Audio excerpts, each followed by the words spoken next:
আজকে দেখা যায় কি এভাবে মিটিং হচ্ছে, একটা ফটকা ফুটানোর সাথে সাথে ছিন্ন ভিন্ন হয়ে যাচ্ছে। আমি গফুর ভূঁইয়ার কর্মীরা ছিন্ন ভিন্ন হবে না। এরকম 100 আমার মতন কর্মী আপনি বেছে নেন মাননীয় নেত্রী, যারা 1000 লোক করে বের করে আনতে পারবে, তাহলে 1 লক্ষ লোক হবে। মার্চ ফর ডেমোক্রেসির ডাকে সেদিন যদি 5000 লোক নিয়ে ঢাকা শহরে একটি মিছিল বের করতে পারত, তাহলে 5 লক্ষ লোক সাথে সাথে সেই মিছিলে যোগ দিত। কিন্তু আমাদের সেই অবস্থা সৃষ্টি করার কোন নেতা আমরা ঢাকা শহরে দেখি নাই।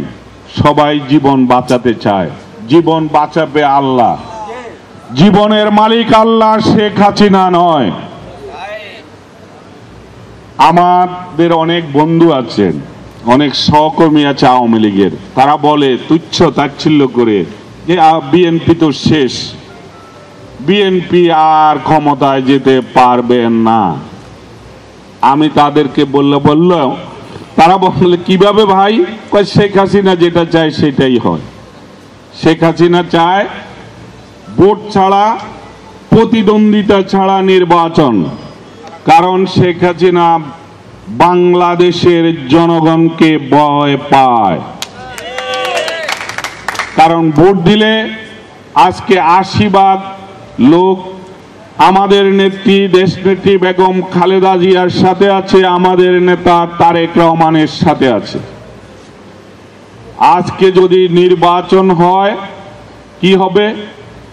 আমি আওয়ামী লীগের সংসদ সদস্যকে বললাম যে ভাই, আপনাদের নেত্রী যা চায় তাই হয়, ভোট কেন্দ্রে মানুষ যাইতে হয় না, নির্বাচন হয়, আপনারা নির্বাচিত হন, প্রতিদ্বন্দ্বী ছাড়া নির্বাচিত হন।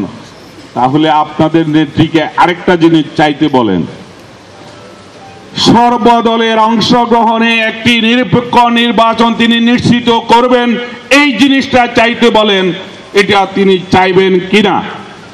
যদি শেখ হাসিনা আজকে ঘোষণা দেন যে সর্বদলের অংশগ্রহণে নিরপেক্ষ একটি নির্বাচন হবে বাংলাদেশে, আপনি সংসদ সদস্য বাংলাদেশে থাকবেন না, বাংলাদেশ থেকে চলে যাবেন।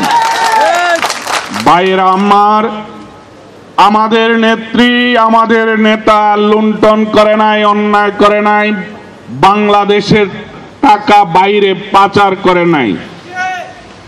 আমাদের কোনো ভয় নাই, আমরা সত্য ন্যায়ের পথে আছি, আল্লাহর রহমত ইনশাআল্লাহ আমাদের সাথে আছে। শেয়ার বাজার কেলেঙ্কারির নামে শেয়ার বাজার থেকে 80,000 কোটি টাকা শেখ হাসিনার সরকার নিয়ে গেছেন বিদেশে। রেন্টাল এবং কুইক রেন্টাল বিদ্যুৎ প্ল্যান্ট বসানোর নামে বাংলাদেশ থেকে 30,000 কোটি টাকা পাচার করা হয়েছে। আজকে বাংলাদেশের রুরাল কোনো ডেভেলপ, গ্রামীণ রাস্তাঘাট অবকাঠামোর উন্নয়ন হচ্ছে না। হচ্ছে কি? মেগা প্রকল্প। কত হাজার কোটি? 50,000 কোটি, 40,000 কোটি টাকা, 30,000 কোটি টাকার প্রকল্প হচ্ছে। এই মেগা প্রকল্পে মেগা ডাকাতি হচ্ছে। আজকে যে সরকার বাংলাদেশ পরিচালনা করছে, সেই সরকার বাংলাদেশের সরকার নয়, সেই সরকার হলো ভারতের সরকার। এই সরকারকে ভারত চালাচ্ছে।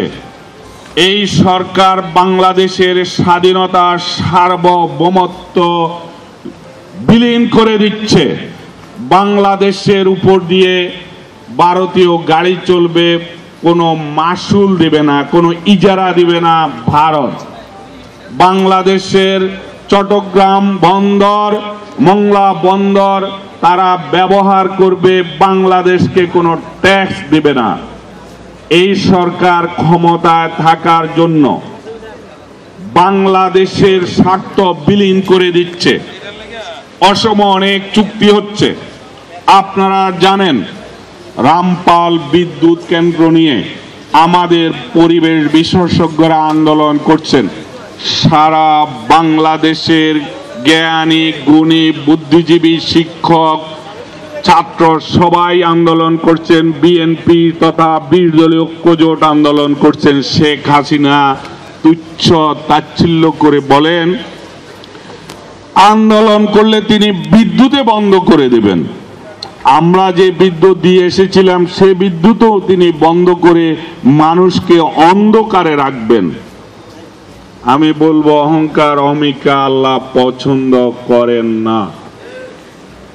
আল্লাহ পবিত্র কোরআনে বলেছেন কুলিল্লাহুম্মা মালিকাল মুলকি তুতিল মুলকা মান তাশাউ ওয়া তানজিউল মুলকা মিম্মান তাশাউ ওয়া তুইজ্জু মান তাশাউ ওয়া তুজিল্লু মান তাশাউ বিয়াদিকাল খাইর ইন্নাকা আলা কুল্লি শাইইন কাদির।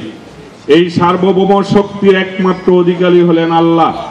তিনি যাকে ইচ্ছা রাজ্য দান করেন, যার কাছ থেকে ইচ্ছা রাজ্য কেড়ে নেন, যাকে ইচ্ছা সম্মানিত করেন, যাকে ইচ্ছা অপমানিত করেন। সকল কল্যাণ আল্লাহর হাতে নিহিত। আল্লাহ সর্বশক্তিমান। আজকে আওয়ামী লীগ যেভাবে কথা বলছেন তাতে বোঝা যাচ্ছে যে আল্লাহ সর্বশক্তিমান নয়, শেখ হাসিনার সর্বশক্তিমান। তিনি যেটা চান সেটা হয়। আমরা মুসলমান হিসেবে বিশ্বাস করি আল্লাহ সকল অপকর্মের বিচার করেন। 111-এর পরে মঈনুদ্দিন ফখরুদ্দিন রাজত্ব আমরা দেখেছি, আজকে তারা কোথায়? এই পৃথিবীতে যত ষোড়শ শাসক ছিল তাদের পরিণতি কি হয়েছে আপনারা দেখেছেন। রোমানিয়ার প্রেসিডেন্ট সসেস্কোকে কিভাবে জনগণ রাজপথে আন্দোলনের মাধ্যমে হত্যা করে টাঙিয়ে রেখেছিল। আপনারা দেখেছেন ষোড়শ শাসক ইরাকের গাদ্দাফির পরিণতি। আপনারা দেখেছেন লিবিয়ার ষোড়শ শাসক মুয়াম্মার গাদ্দাফি। আপনারা পরিণতি দেখেছেন এবং আমরাও আশা করি শেখ হাসিনা সরকারের পরিণতিও আমরা দেখব ইনশাআল্লাহ। বিজয় আমাদের সুনিশ্চিত ইনশাআল্লাহ। আমাদের নেত্রী আন্দোলনের ডাক দিবেন এবং নেতা নয় কর্মীরা আমরা যারা নিঃস্বার্থভাবে কাজ করতে চাই, পদের জন্য নয় দলের জন্য কাজ করতে চাই, তারা রাজপথে নামবো ইনশাআল্লাহ। এবং শেখ হাসিনার পতন হওয়া পর্যন্ত আমরা রাজপথে থাকব।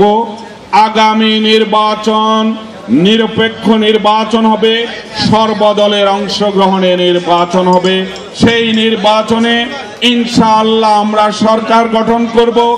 আমরা দেশের জনগণের ট্যাক্সের টাকা লুণ্ঠন করব না। আমরা জনগণের জন্য সেবা করব। রাজনীতি হলো একটি সেবার